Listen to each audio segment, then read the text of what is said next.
பாஸ்கு காலத்தின் 25ஆம் நாள் வாக்கு.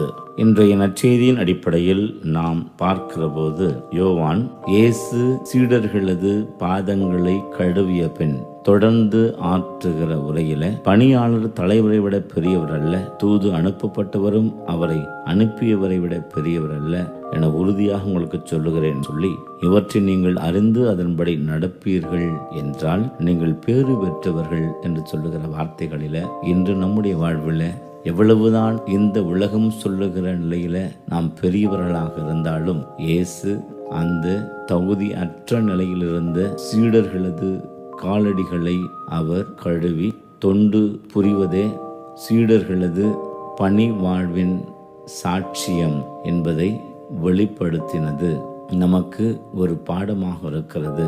அவரது வாழ்வில் விளங்கிய தாழ்ச்சி, அடுத்தவரை தன்னிலைக்கு உயர்த்துகிற அந்த மதிப்பு இன்று நமக்கும் பாடமாக இருக்கிற பொழுது, நம்மில் இருக்கிற தற்பெருமையும், எல்லோரும் எனக்கு சேவகம் செய்ய வேண்டும் என்று சொல்லுகிற எதிர்பார்ப்பும், நான் எதற்கும் விட்டு கொடுக்க மாட்டேன் என்று சொல்லுகிற வீராப்பும் நம்மிடமிருந்து அகன்று போனால், உண்மையிலேயே அதுதான் பாஸ்கு காலத்தில் நாம் பெற்றுக்கொள்ளுகிற முழுமையான விடுதலை.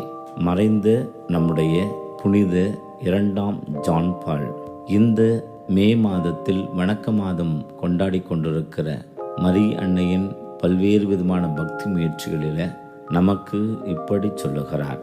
மரியா இறைவனை ஈன்றெடுத்த தாயாக இருந்த போதிலும் அவருக்கு சாதாரண தொழிலாளியின் மனைவிக்கு இருக்க வேண்டிய அத்துணை துன்பங்களும் பிரச்சனைகளும் இருந்தன.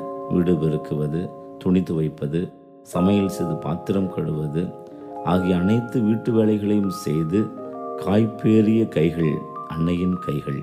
ஆனால் உலக மீட்பரின் தாயே இவற்றை செய்தார்கள் என்று சொன்னால், எந்த அளவிற்கு அவர்கள் தன்னையே துளியளவும் பெருமை இல்லாமல் தாழ்த்தி கொண்டார்கள் என்று பார்க்கிற பொழுது, இயேசுவின் உண்மை சீடத்தி இவர் இன்று நமக்கு முன்னுதாரணமாக இருக்கிறார் என்பதை புரிந்து கொண்டு, நாமும் நம்முடைய வாழ்வில் எதையும் இழிவாக கருதாமல் நம்மை தாழ்த்தி கொண்டு நாம் வாழுகிற போது உண்மையிலேயே அவரது உண்மைச்சுடர்களாக விளங்குகிறோம் என்பதை உணர்ந்து அவர் வழி நடக்க அன்னை மரியாளோடு சேர்ந்து மன்றாடுவோம். அல்லேலூயா.